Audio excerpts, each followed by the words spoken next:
আমাদেরকে হঠাৎ করে উইদাউট নোটিশ ছাড়া চাকরি থেকে অব্যাহতি দেওয়া হচ্ছে। যে সময়ে অব্যাহতি দেওয়া হচ্ছে সে সময়ে অনেক ছেলেদের দেখেন বয়স নাই এবং দেশের যেই সার্বিক অবস্থা বিবেচনা করে এরা অন্য জায়গায় কোথায় যাবে তাও আমরা কোনো হদিস পাচ্ছি না।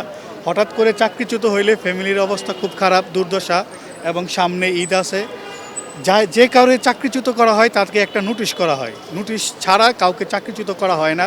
যে সময়ে তারেক জিয়া বলছে যে ঘরে ঘরে চাকরি দিবে, ঘরে ঘরে চাকরির একটা স্লোগান চলতেছে এবং জনমানুষের সাধারণ মানুষের পাশে দাঁড়ানোর একটা স্লোগান চলতেছে সরকারিভাবে, সে জায়গায় সরকারের কথা অপেক্ষা করে সরকারের কথা বাদ দিয়ে তারা যার যার মতো করে যার যার অ্যাঙ্গেল থেকে চাকরি দিচ্ছে এবং যারা চাকরি করতেছে তাদেরকে অব্যাহতি দিচ্ছে। এটা আসলে মানার মতো না।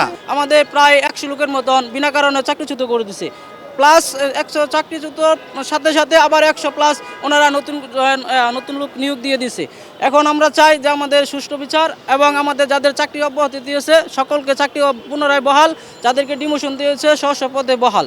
আমরা সুনির্দিষ্ট কোনো কারণ জানি না, এখন কারণ ওনারাও বলে না যে এখন প্রশাসনের সাথে কথা বলার কোনো সুযোগই নাই। আমাদের যারা প্রতিনিধি আছে অনেক যোগাযোগ করছে, চেষ্টা করছে যেন ওই প্রশাসনের সাথে কথা বলতে পারি, কিন্তু প্রশাসন আমাদের সাথে কথা বলতে অনিচ্ছুক, যে এই বিষয়ে কথা বলার কোনো চান্সই নাই, আমাদের কোনো হিসাবই করতেছে না। 25 নীতিমালা অনুযায়ী একটা লোকের চাকরি দেওয়ার কোনো সুযোগ নাই। নতুন সরকার গঠন করার আগে থেকেই তারা 10-12 দিন আগে থেকে এইভাবে বাদ দেওয়া শুরু করেছেন এবং এখনো পর্যায়ক্রমে চলছে, নতুনভাবে আসে, but they don't want to reserve every single people here, they don't want to, nobody want to lose their job, they don't want to actually do the job.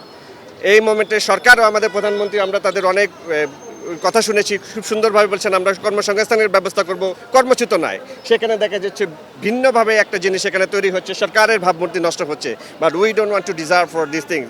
আমি ব্যক্ত করছি যে আমাদের মাননীয় প্রধানমন্ত্রী এবং এখন যিনি মন্ত্রী মহোদয় আছেন এলজিইডির, উনি বিষয়টা দেখবেন এবং দৃষ্টি আকর্ষণ করছি তার বরাবর এবং সুন্দরভাবে যেন জিনিসটাকে রিজলভ করা হয়। যারা আছেন পুরনোদেরকে বাদ দিয়ে নতুনভাবে তারা এখন এখানে নিয়োগ দিচ্ছে, নিয়োগ ফলে তারাই ভালো জানেন কিভাবে নিয়োগ দিচ্ছেন এবং তাদের ভিতরে এটা তারা একটা ক্রাইসিস মোমেন্ট দেখাচ্ছে যে এখানে এমপ্লয়ি নাই, আসলে প্রচণ্ড পরিমাণে এমপ্লয়ি আছে এবং পুরনো সবাইকে বাদ দিয়ে নতুনভাবে তারা এখানে নিয়ে তারা একটা নতুনভাবে একটা সব কিছু ম্যানেজমেন্ট তৈরি করতে চাচ্ছেন। এটা সরকার দেখবেন।